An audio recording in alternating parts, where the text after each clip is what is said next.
Sebuah perusahaan hutan taman industri diduga melakukan pengerusakan kebun sawit warga di Pelalawan, Riau. Menurut keterangan warga, perusahaan HTI menumbangkan ratusan batang sawit.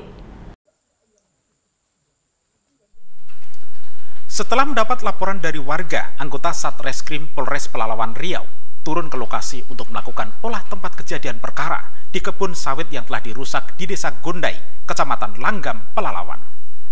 Di lokasi lahan terlihat ratusan pohon sawit yang sudah tumbuh besar sengaja ditumbangkan hingga rata dengan tanah. Berdasarkan keterangan warga, lahan seluas 3 hektar lebih yang sudah ditanami sawit ditumbangkan oleh pekerja perusahaan HTI. Perusahaan mengklaim bahwa lahan yang digarap warga masuk dalam areal konsensi perusahaan. Namun dibantah warga bahwa lahan yang sudah digarapnya sejak tahun 2005 lalu memiliki SKGR yang dikeluarkan oleh Camat Langgam, yaitu perusahaan PT Ararabadi Distrik Nilo.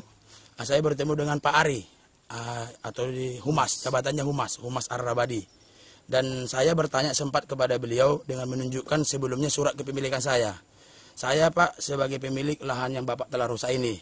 Surat saya SKGR Camat Langgam. Jadi atas dasar apa Bapak telah melakukan perusakan terhadap kebun saya?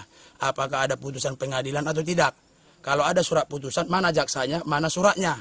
Dan beliau bilang tidak ada. Saya juga mohon yang saya harapkan sebesar-besarnya kepada PT Ararabadi agar dapat mengganti seluruh kerugian kami, karena sawit yang sudah dirusak adalah di mana menjadi mata pencarian kami. Kalau alasan mereka, dia menggusur lahan dia karena dia katanya wilayah konsesi dia. Itulah. Jadi dia katanya berkuat dia itu area mereka. Jadi ya kita kan sama-sama punya dasar kan, kita punya juga surat dari pemerintah juga, PT daerah. Memang mereka izinnya kata dari menteri. Kasus pengerusakan kebun sawit ini sudah dilaporkan ke Polres Pelalawan.